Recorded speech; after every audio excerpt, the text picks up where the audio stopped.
on Haps, Facebook Live, Twitter, YouTube's and Periscope and India social media company.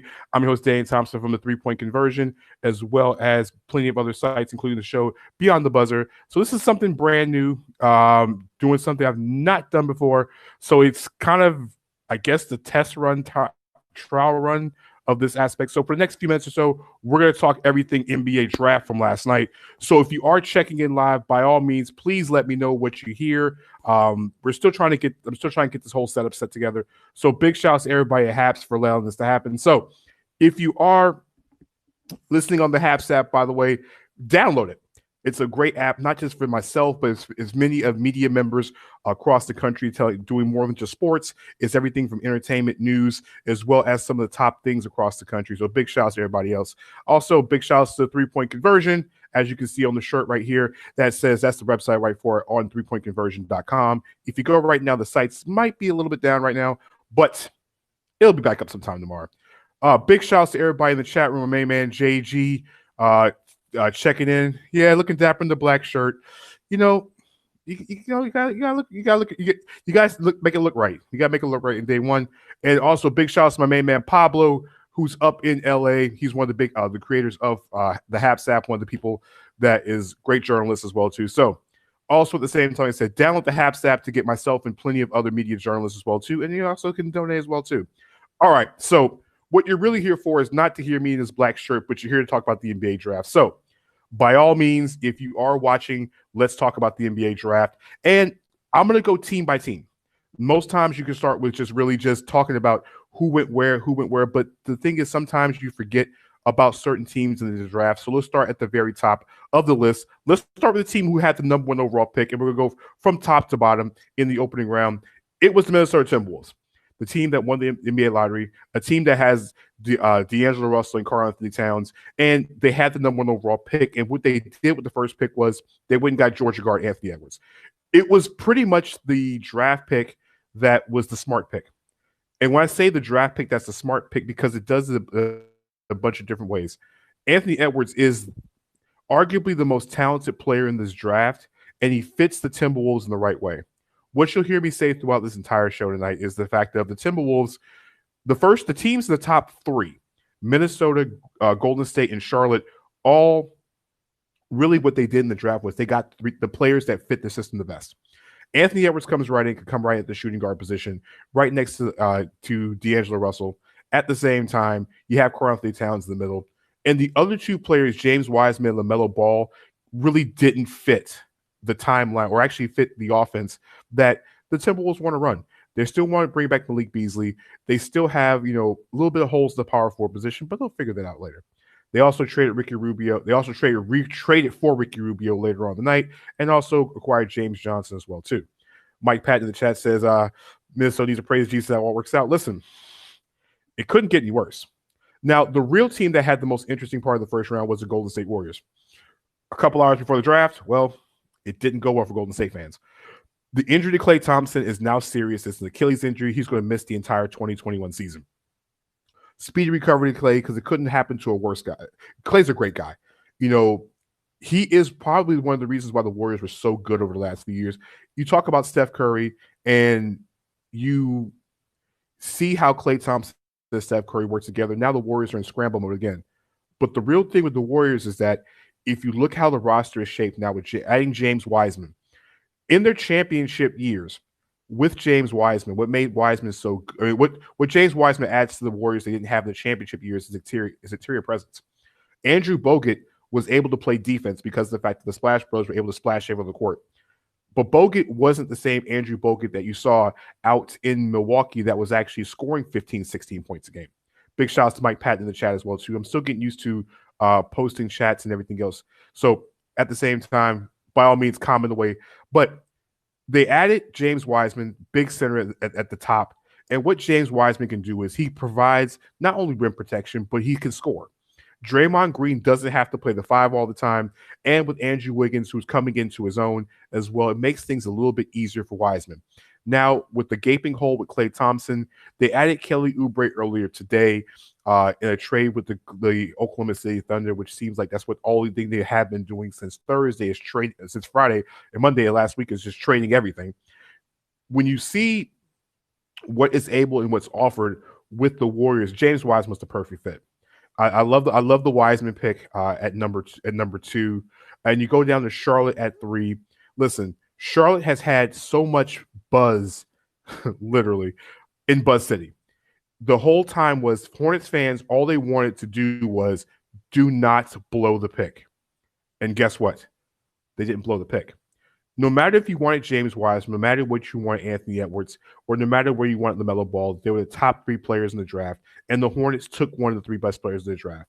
No offense to Onyeka Okongwu of the Atlanta Hawks, but LaMelo Ball walks into Charlotte with, to me, the biggest fanfare a draft pick has had in Charlotte since Larry Johnson and Alonzo Mourning. No offense to Baron Davis, no offense to Emeka Okafor, but no one has come in with a bigger name, a bigger brand, and a bigger following than LaMelo Ball since the early part of the 1990s. Charlotte is now not only on the map now, but also people are going to want to see what LaMelo Ball can do. And to be honest with you, if he comes in and plays anything like he did in Australia, now I'm not asking him to come in and average 17, 7, and 7 a game, but if he comes in and provides that same type of excitement, not only does it make the game easier for Terry Rozier and Devontae Graham and guys like PJ Washington and Miles Bridges, but it's going to draw people to say, hey, this kid can play, and I want to play next to him because he's going to get me the ball. The 4th overall pick, now the draft got interesting when it got to 4. Mike Patton asked who's going to be leaving Terry Rozier. From what Mitch Kupchak told us last night, that they're going to make all 3 of them going to work together in some form or some short. And even James Borrego said this is positionless basketball. So when you have positionless basketball in the NBA, it's the 5 best players on the court. Do not be surprised if you see times where PJ Washington is playing the 5. Don't be surprised if you might see Vernon Carey, who they got the second round, play the 5. The Hornets are not going to be playing by position. They're going to be playing to play as an up-tempo style team. So that's what they're looking for. When you go down to 4 in the Chicago Bulls, Patrick Williams, of course, from Charlotte, North Carolina, as you see where I'm located in Charlotte, Patrick Williams was the 4th overall pick. It's kind of ironic and scary at the same time Patrick Williams is 4 to the Chicago Bulls. Patrick Williams played in the system at Florida State where they had multiple guys. You had Devin Vassell, who was another lottery pick, and Leonard Hamilton has surprisingly thrown a lot of lottery picks in the NBA draft over the last couple of years, and he has one with Scotty Barnes on the shelf this year that should be a lottery pick next year in the NBA draft. But here's the thing with Patrick Williams. He's extremely talented. His numbers doesn't prove it. He's a guy that has the small forward frame right now, but he has the frame to grow out and be a power forward. Now, what does that mean for the Bulls? Otto Porter is a free agent, and then you have a guy like Lauri Markkanen, who's also, I think he's a free agent as well, too. Patrick Williams will come in and play both those positions, and he'll figure out the best what he can do. But one thing you'll see about him is that the kid plays hard. He's a tough-nosed kid, and he's not scared. He's fearless. And the Bulls, with a team that needs guys like that, you don't necessarily need a star. And to be honest, Denny Avdija was a very, very good choice here if that would have been the option going with the fourth overall pick, but it didn't happen that way. Patrick Williams is a surprise. I had him at 7 to the Pistons. I thought he would be a nice fit next to Blake Griffin and maybe Blake Griffin's potential replacement later on. But he's going to Chicago at 4, and now you go to Cleveland at 5, and the only pick they had tonight was Isaac Okoro from Auburn. Now, the Cavs also need small forward help because they've spent the last 2 picks on when you had guys like Colin Sexton, and then you had Darius Garland the last 2 years. The front court is already loaded, and I think they might be overloaded at this point. And when I say overloaded, because you already have they acquired Andre Drummond last year. You have Kevin Love. They went out and they still have Larry Nance Jr. on the roster. Tristan Thompson is supposed to be brought back as well, too. They have too many power forwards and bigs on this roster. So with some undersized guards, and you don't know what you really have in Dylan Whittler, and Kevin Porter Jr. is still growing into his game, the small forward position was the hole. Now, Isaac Okoro is a guy that plays both sides of the ball. He plays both sides very, very well. His jump shot is not on. It's not very consistent. I don't want to say it's Michael Kidd Gilchrist-esque when it comes to like coming out of college, but the kid can defend. He's very athletic, and he can play the 2, the 3, and the 4 and defend all the positions in the Eastern Conference. I like the pick there. Who is it? Omar Casper is something. I don't know what he is in the NBA, but he might be gone long enough. All right, talk about 6. 6 is the Atlanta Hawks, and Atlanta took a chance on a guy that, ironically, about 4 hours before we even had the NBA draft, Onyeka Okongwu of USC came out with a foot injury that no one knew about, and it had every team in the top 12 scrambling to get medical reports. The Atlanta Hawks took a chance on him, and guess what? It's the right fit. And I'll tell you why. John Collins is going into a free agent year, and Atlanta struggled with rim protection, and they have struggled with it for a while. No offense to Dwayne Dedmon, but they couldn't guard the rim. Now, in a span of about 7 months, the Atlanta Hawks acquired Clint Capella from the Houston Rockets, who didn't play because of injury, and now you got Onyeka Okongwu, who is already a monster in the paint. And the one thing about Okongwu that is so surprising, Atlanta's in the Big O, is that he's the only player in collegiate Division I history, per 48 minutes, 20 points, 10 rebounds, over 3.5 blocks, a steal and a half, and a true shooting percentage of over 65. The first player in Division I history, going back to when statistics were put together per 48 minutes, to be able to do all of that. And there have been plenty of bigs that have come out. You question his size at 6'9", but we said the same thing about Bam Adebayo. You ask Onyeka who he watched, and I asked him this, and guys, he talked about his press conference last night, guys he modeled his game after. He said the guy he modeled his game after was, he said Bam Adebayo's a guy, Kevin Garnett's a guy, but he cares about defense. Dikembe Mutombo. He studied these guys in the offseason, and he's been studying them for years. Okongwu loves to block shots and protect the paint. This is a guy that the Hawks need, especially, and I'll be honest with you, going to free agency on Friday, Atlanta has enough, I'm telling you, enough right now to make the playoffs the way they are. Big shouts to my main man Terry Little in the chat on the Facebook side of things, saying what's up. Big up. And the thing is, my man Terry's all the way in Idaho. So you know he can love out in Idaho. Me and Terry go back a long time. Mike Patton talks about Dylan Wheeler needs to show up. He's time. Well, Cleveland's got plenty of it. They got plenty of time right now to get this right, but it won't be this year for Cleveland fans. Let's talk Detroit at 7. Detroit and new GM Troy Weaver made a lot of moves in the first round. And I know I didn't talk about second-round picks for Minnesota and Golden State and Cleveland. I'll get to them in a minute as well, too. But let's talk about Detroit in their draft. Killian Hayes was the 7th overall pick.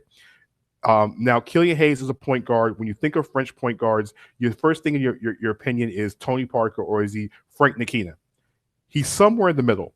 He doesn't have Tony Parker's speed, but he's a better jump shooter than Frank Ntilikina.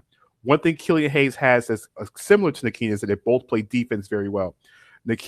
Hayes has a little bit more size to him, and the one thing that people saw in France was he could not go to his opposite hand. Now he's worked on it to the point where he's gotten better at both hands. At 16, they took Isaiah Stewart, power forward from Washington. He's more of a center, but he's undersized at center, so he'll play a little bit about the 4 and the 5. He's a big body kid that is still streamlining his body together, and he's only 19 years old. Played at Washington, but if you didn't watch really much of the Huskies basketball team last year, you didn't see him. A very, very wide body. Comparison to me, we see Isaiah Stewart was Glenn Davis when he first got in the league. A hustle guy, can still hit the shot from the outside, but can rebound and really box out and use his size very, very well. Sadiq Bay at Villanova at number 19. They acquired in the 3-way trade that sent Luke Kennard to the Clippers, and it sent Landry Shamet to Brooklyn. Sadiq Bay was a guy in college that can play the 3 and the 4, very versatile, hard-working, hard-nosed. And what you realize about this draft tonight, on last night for the Pistons, is that they went out and got guys that play basketball. They got guys that hustle. They have guys that represent what Detroit is like, which is the hard-nosed, gritty type of game. Bay is a little bit more finesse, but it's another Jay Wright first-round selection that goes in that round about that 15 to 20 range. That's really, really going to be good. Mikal Bridges, I think, was in the top, outside the top 10 a couple years ago. You had Dante DiVincenzo in Milwaukee for now. And now you have Sadiq Bay, Ryan Diacarciano playing for the Bulls. There's a lot of Villanova guys in the last couple years that are in the NBA. Jalen Brunson, they have done really well with players in the NBA. None of them are superstars, but they're guys that play in the rotation. And the Pistons, with Sekou Doumbouya, you have they just acquired Dwayne Dedmon yesterday. They have a lot of young guys, and then you have Derrick Rose and Blake Griffin. Not to say the Pistons are going to be a playoff team this year, but they're a team with a lot of youth. Troy Weaver's a very, very good GM. Made a lot of moves and cleared a lot of space so far. My main man Deshaun Tate in the chat. My main man DT to DT. Why was Cole Anthony drafted so low? Listen, I will get to Cole Anthony in a minute. Yes, I will talk about Cole Anthony. Don't worry. There's a little bit more to it. Let's get to 8 overall. The 8th overall pick went to the New York Knicks. The New York Knicks took the hometown kid. Ironically, Obi Toppin was born in Brooklyn, and this was his stage and spotlight. Obi Toppin is the best story in the NBA draft. Agonku was a great story. His brother was playing for his brother, wearing his brother's name on the wristbands and everything else in between. But when you look at the story of Obi Toppin, a guy that, number one, wasn't even recruited in high school. He wasn't. He was not recruited by any major Division I teams coming out of high school. He had to sit a year due to academics. No one knew who he was. He's a 23-year-old rookie, and most 22-year-old rookie going on 23, and people knocked him for being a bit older. People knocked him for being an older draft pick, but he was the National Player of the Year in college. Dayton probably would have had a chance to win the national championship if Obi Toppin would have had a chance to play in the tournament. His impact on the game at Dayton was very similar to Kenyon Martin's impact at Cincinnati, when Cincinnati was making that run before he broke his leg and Cincinnati fell apart in the tournament without him. Toppin goes to the Knicks, and if you looked at the Knicks roster about 12 hours ago, you're wondering that the Knicks had 75 power forwards on the roster, and how is this going to work? Now you have a little bit of understanding with Bobby Portis gone, Taj Gibson gone. Julius Randle has 1 year left on his contract. Who knows if Julius Randle will even get out of the doghouse long enough, because he has struggled with defense and their head coach, Tom Thibodeau. I asked Obi Toppin last night during the draft, after he was drafted, who did he see himself being like? And he said he saw a lot of Anthony Davis in this game and wants to be as good defensively as Anthony Davis. But then he also said that everybody compares him to Amari Stoudemire, and guess what? They have the same type of spring. They have the same type of leaping ability. They can dunk the basketball very well. And one thing about Obi Toppin was he didn't dunk till I think he was a senior in high school. And he's dunking like this and hasn't been dunking very long. Emmanuel Quigley was the other pick, combo guard from Kentucky. Will it solve the point guard problem in New York? We'll figure that part out. But Quigley can play the one of the two. Another one of those Kentucky kids that John Calipari has. Ironically, no Kentucky player went in the lottery this year, but they somehow send pros everywhere. Quigley will be better in the pros than he was in college because there's so much talent they had around him. Number 9 was a guy I said was good, one of the guys that slid further than I thought. And the Washington Wizards got a kid that could really play the basketball, and that's Deni Avdija, small forward from Israel. Before you say another foreign guy, before you say Luka Doncic, that's not him. But what you will see with Deni Avdija is that he's a very good ball handler. His jump shot needs work, but he has the court vision. He's played long enough to know what kind of talent he is. If you look at him right now, he reminds me of Detlef Schrempf. We're talking Indiana Detlef Schrempf, and even the first couple years of Seattle Detlef Schrempf. A guy that can get to the rim. He's more athletic than you make him out to be. He's very smart. He played on Maccabi Tel Aviv's team at 16 years old. So when you have a guy that's been playing professional basketball at 16, he has experience. He went from a guy being on the bench to the MVP and the youngest MVP of the Israeli league in the history of the league. That's against the grown men's side. Against kids his own age, he dominated, I think, the under-18s for Israel as they won the gold medal. Remember, his Maccabi Tel Aviv team has 4 NBA guys that played on there, including Amari Stoudemire. They know the kid's work ethic, and one thing about him is that he works to get better. Now he's on a team with Washington where he doesn't have to come in and score right away because Bradley Beal averaged over 30 points a game last year. John Wall's healthy. Guess what? You have Deni Avdija. You have Rui Hachimura. If the Washington Wizards would just go out and get DeMarcus Cousins, it would be fun in DC all over again, especially if they can re-sign Davis Bertans. All right, we talk about the 10th overall pick, and this was a surprise pick for me in the first round with the Phoenix Suns taking Maryland's Jalen Smith at power forward. People wonder why Jalen Smith. Well, Aaron Baines is not. They didn't pick up Frank Kaminsky's contract, and Aaron Baines is a free agent, so you have a little bit of space on the front line for the Pistons, for the Suns. One thing about Jalen Smith and how this works is if you go back to college, Jalen Smith, I think his freshman year, played next to another big that has the same size and the same build as DeAndre Ayton and Atlanta Hawks big man Bruno Fernando. They both worked well, and they gave enough space and size to each other. Smith blocks the shots very well. He can also hit the jump shot. I can see now with Chris Paul and the acquisition of Chris Paul can make shots easier for Jalen Smith. Jalen Smith protects the rim and also can do the dirty work that DeAndre Ayton doesn't want to do at times because he wants to play power forward instead of playing center. The Suns are going all in. Chris Paul is the reason why you go in. Mikal Bridges, you have Cam Johnson. The Suns are fun to watch, especially since we now have 10 teams in the Western Conference playoff chases this year. Let's go 11, and the 11th overall pick went to the San Antonio Spurs. All right. The Spurs took another swing guy in Devin Vassell from Florida State, and you're wondering how many more shooting guards and swing guys the Spurs going to have on the roster. You look at DeJounte Murray, Patty Mills, Lonnie Walker III, Brent Forbes, now Devin Vassell.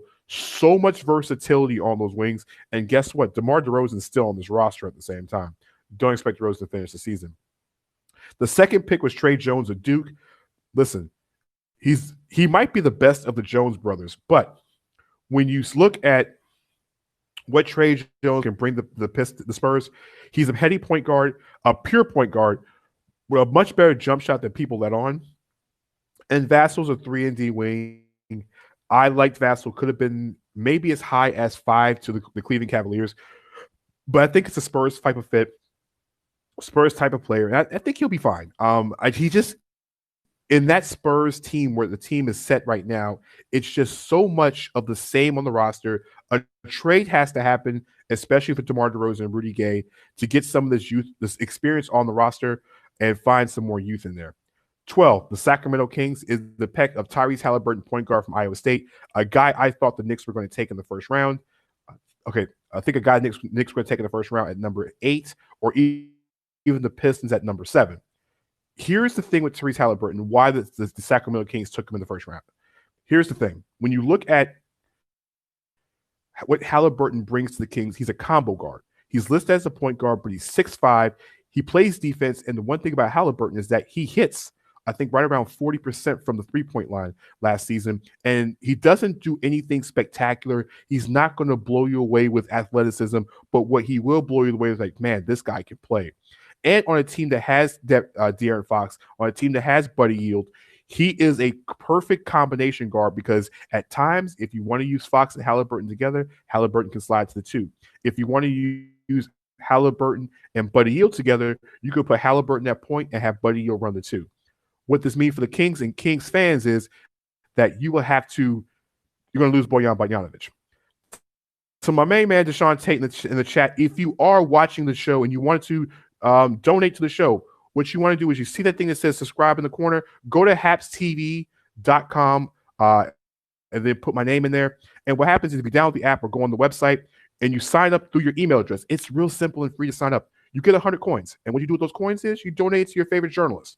Myself or any of these great journalists on here. My man Mike Patton's on here. Brian Waters, Ashley Baker, some of the best sports and journalist minds, as well as some of the top news folks as well too, getting some of their opinions on some of the top stories and news across the country. So download the Haps TV app at haps.tv if you're on the website, or just go to the Haps app in your app store, the Google Play Store as well too, and download as well too. Deshaun, call me when this is over, and I'll tell you more about it.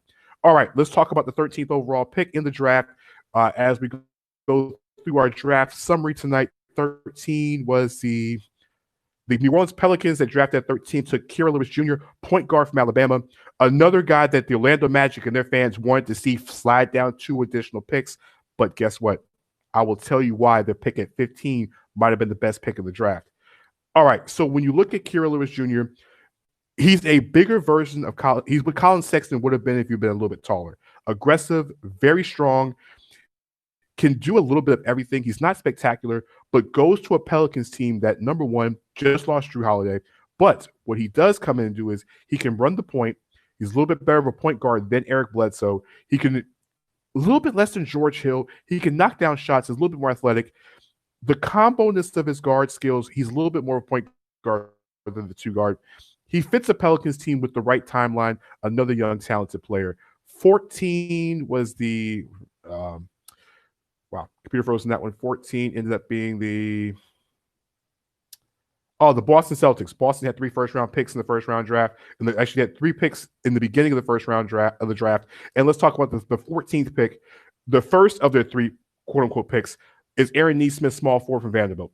Listen, the best shooter in the draft by far. I know Jordan Nwora had the best combine when it comes to spot-up shooting and everything else. I think he hit like 80 to 89 out of 100 three-pointers. But Aaron Nesmith was the best shooter in college basketball, hands down, and arguably one of the best shooters I've ever seen in the college game. Why do I say one of the best I've ever seen? Nesmith had an injury last year that ended his entire season. He had I forgot what injury it was he had last year. It ended his entire season. But the one thing about Aaron Nesmith was he hit over 50% of his three-pointers. So what is 50% of his 50%, 52.2% for the three-point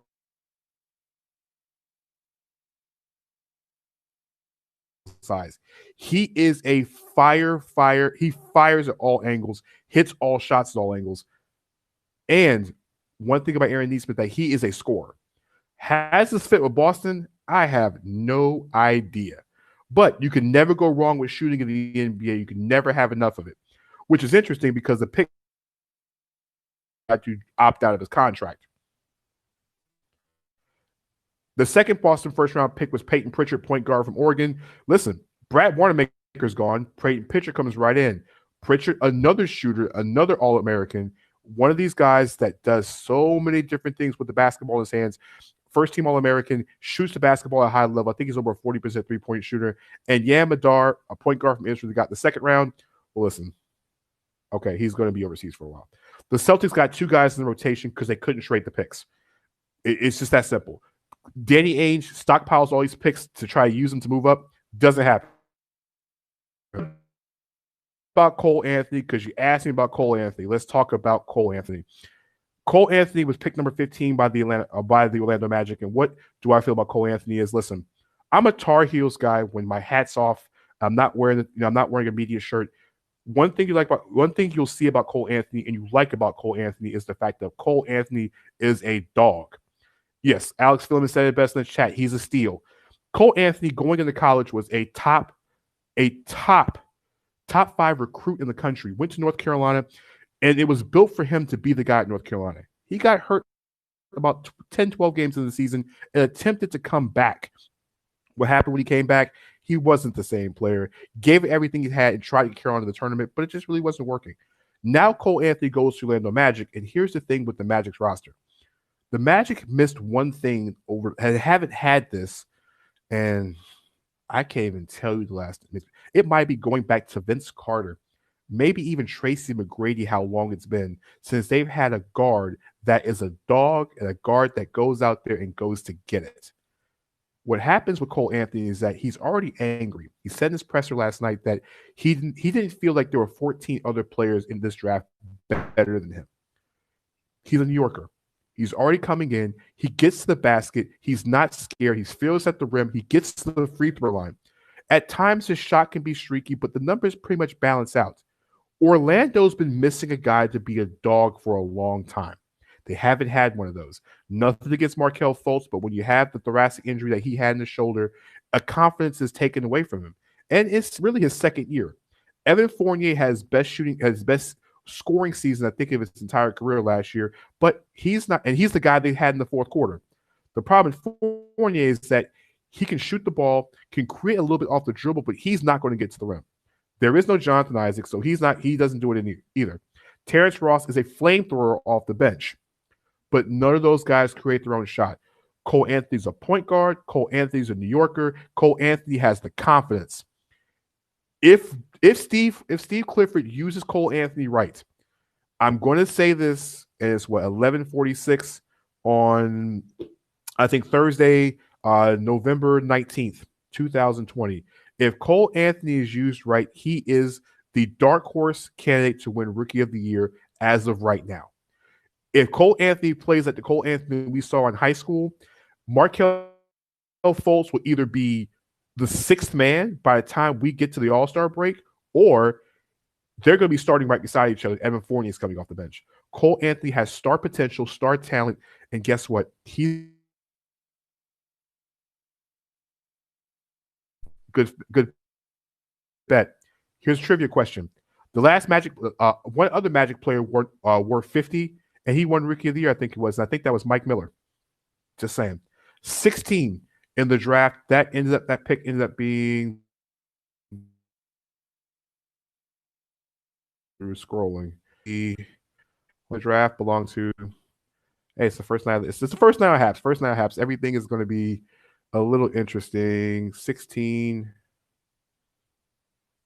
Oh, sorry. Detroit picked at 16. 17 ended up being the 16. 17 was the 19 was Brooklyn. 17. All right, the Magic Television guys. 17. Because Oklahoma City had 75 picks in the first round. So leave me alone. All right.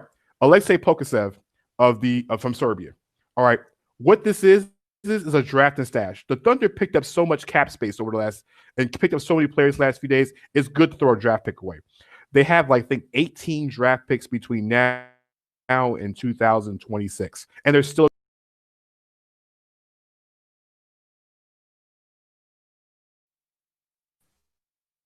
Theo Malden should get playing time from day one. He's a guy that's going to be doing a lot of different things. He is another one of these point guards from France. He's a little bit more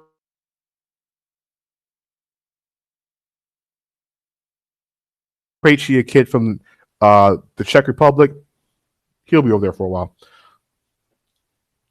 All right, I think we're back. I think we're having a little bit of connectivity issues. Okay, we're back.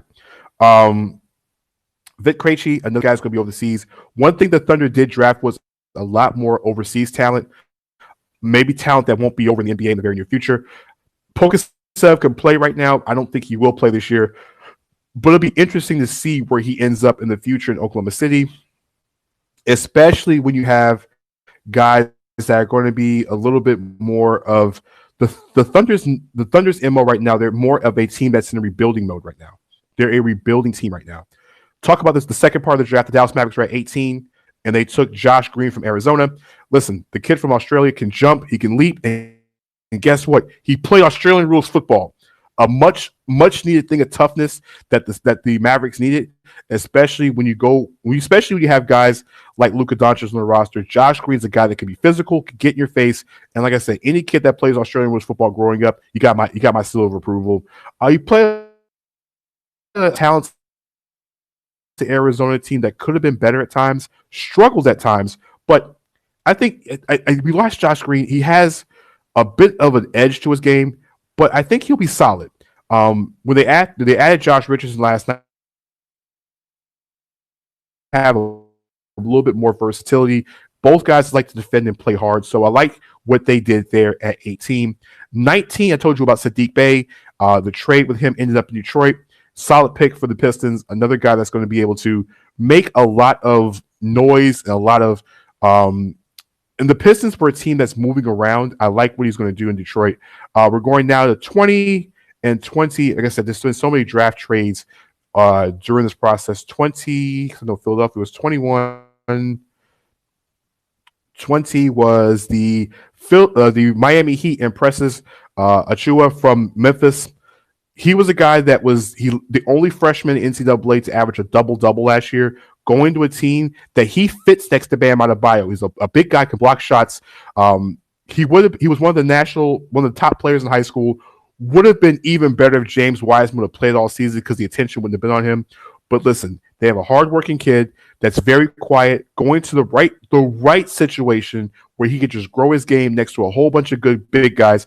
And remember, Kelly Olynyk and the team with Jimmy Butler, Tyler Hero, they have talent there. Udonis Haslem, he's going to the right culture. Philadelphia at 21, Tyrese Maxey. Listen, last night, if you watch the Philadelphia 76ers from the time they traded Al Horford for Danny Green up until the time the draft ended, the Sixers went and got shooting.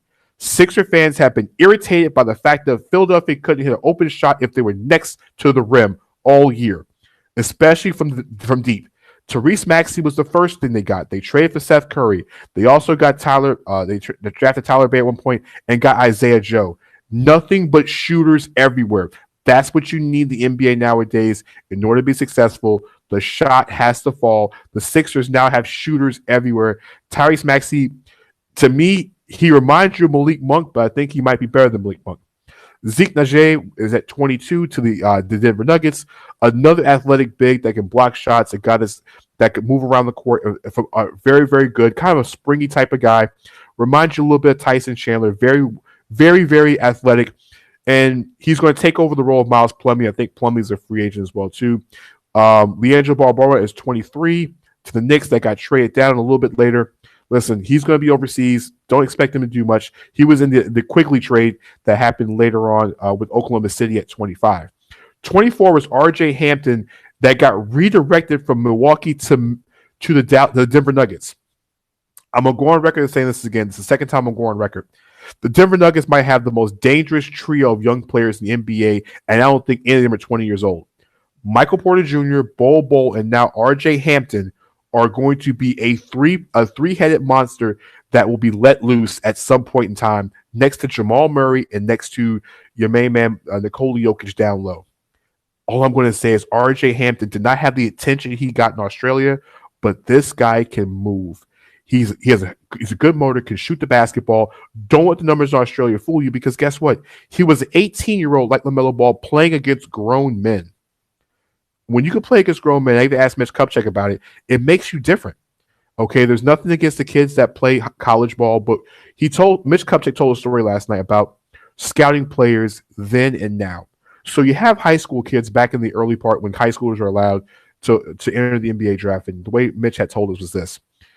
When you look at a high school kid, a kid coming out of high school, and he's dominating guys who are sophomores and freshmen at high school, or even guys on their level, and they're looking not as talented, but they're just dominating.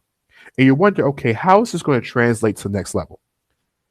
Then you have high school kids that go overseas, and Australia is not some bum league. Australia has a lot of professional guys over there. To me, it's the second best league in the world outside of what goes on in Spain on a regular basis. Australia has a lot of talent out there. For a guy like LaMelo Ball to average 17, 7, and 7 in Australia as an 18-year-old going into 19-year-old is one thing. R.J. Hampton averaged right around 9 points, 4 rebounds, and a couple assists a game over as an 18-year-old. Do you know the transition is to go against people who are 25, 26, 30, 35 years old on a nightly basis? These are grown men. And for you to hold your own against grown men, it works. Terrence Ferguson did it when he was before he was drafted by the Thunder. Going to Australia works. Not sure how the G League is going to work out for the guys that are going to the G League, but Australia has worked. It's 3 for 3 when it comes to high schoolers going over there and coming back great. We talked about Peyton Pritchard at 26. Udoka Azubuike for the Utah Jazz was at 27.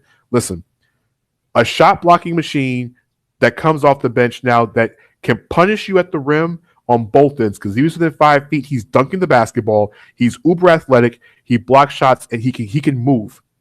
Now, when Rudy Gobert goes out the game, now you got another guy that's blocking shots everywhere. Back in sort of Tony Bradley got moved to Detroit today, and Abuke has a nice little be the guy behind Rudy Gobert. But just remember, if he gets to be really, really good, Rudy Gobert's a free agent next summer. That's all I'm saying. Jalen McDaniel was a 20th overall pick that was actually the Lakers pick that was moved for Danny Green. Now he's in Oklahoma City. His brother plays for the Charlotte Hornets, same type of build. Jaden has a little bit more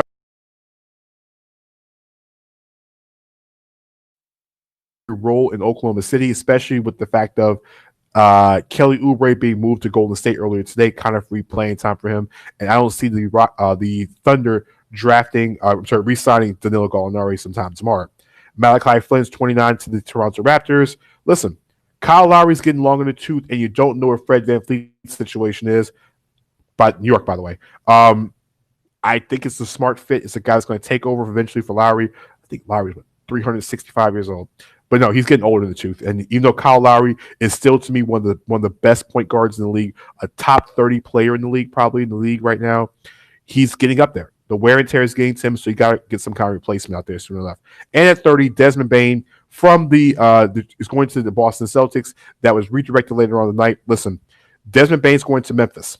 If that deal goes through, what you're going to have is, guess what? You should have now Memphis, who did shooting last year, has one of the best shooters in the draft. A guy that is a gunner, a guy that's going to be able to play next to Ja Morant, can create his own shot, but guess what? He can shoot the basketball. He has an NBA skill right now, and he's pretty athletic as well too. A little bit, not a two-way player, but a guy that can get in and run next to Ja Morant, run next to Jalen Jackson Jr. and the rest of those young boys and shoot the basketball well, and provide some spacing for Ja Morant so he can dunk on more people this year. Let's go into the second round. Some guys in the second round that you might want to know, names that you might not have heard of, names that you need to know. All right. I mentioned Vernon Carey earlier with the Charlotte Hornets. Listen, one thing about Vernon Carey that you will see differently from when he was at Duke last year, he was all ACC last year, ACC Freshman of the Year. I want to say ACC Player of the Year as well, too. Vernon Carey lost 35 pounds.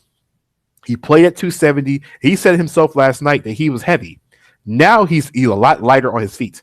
240 pounds, and he's trimmed his body fat down. He's going to go into a situation in Charlotte that if they don't sign the center, he has every chance to take the job from Cody Zeller on night one of the season. Vernon Carey might be one of those second-round picks. The Hornets have done something with second-round picks. If you don't pay attention to the Hornets, now you should. The Hornets have done well in the second round. Vernon Carey could be the next one of those second-round picks that can make this roster and actually make a change. Devontae Graham was one, and then you also had the Martin twins. They got in the Cody Martin they got last year, and Jalen McDaniels, Jaden's bigger older brother, could also make the Hornets rotation. But the Hornets have done well in the second round. And the second round pick, Mike Patton just got the second pick the Hornets had in that round. Kansas. One thing about Nick Richards is he compared himself to when we talked to him today that he said he modeled his game a lot like Tyson Chandler. He blocks shots. He gets to the rim. He likes to rim protect. Charlotte was one of the worst interior defensive teams in the league. Now you have a guy that likes to block shots. If you're saying a guy that could potentially make this roster as well too from the second round, Nick Richards is another one. Charlotte did very well in the second round, and don't worry. That 56th overall pick in Grant Riller, I think he is a second-round stud. He should have been taken higher in the second round, can shoot the basketball, is fearless. In his game, because he went to college at Charleston, there's another 6'3" guard that he reminds me of, and that's CJ McCollum of the Portland Trail Blazers. Other teams in the second round that made some really good moves. The Sixers guy, Isaiah Joe, another shooter. Anytime you draft shooting in the NBA, especially when you have Joel Embiid and Ben Simmons on the floor, you need as much shooting as possible. I love the pick there. Cassius Winston at 53, which got redirected to Washington. Listen, Cassius Winston can be what Isaiah Thomas should have been in Washington. A spark plug off the bench, a guy that can shoot the basketball, fearless, and guess what? Was a guy at Michigan State that can do a lot of the things that you wanted him to do.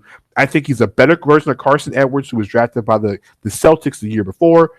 Expect Cassius Winston, if he can get a chance with a kind of shortened training camp, to actually get into Washington and could take some minutes from John Wall as he recovers from both of his injuries from last season. The Wiz kids. Yeah, when you have Michigan State always does well, especially with another guy, Xavier Tillman Sr., who was drafted 35 to the Sacramento Kings. Tillman, a guy Magic Johnson said might be the hardest working guys you see, is a dog. A guy that's not afraid to block shots, a guy afraid to do little things, take the paint.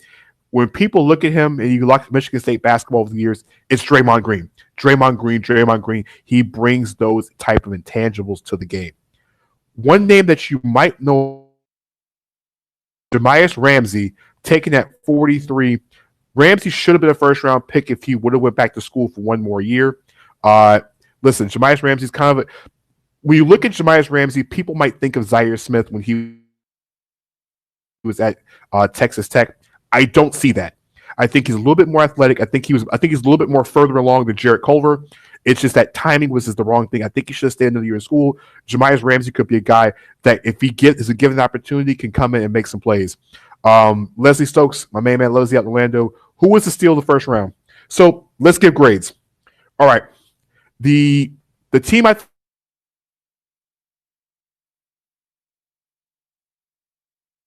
They had, to me, 4 players. All of their draft picks were the top 45 on my list, my top 50. They all got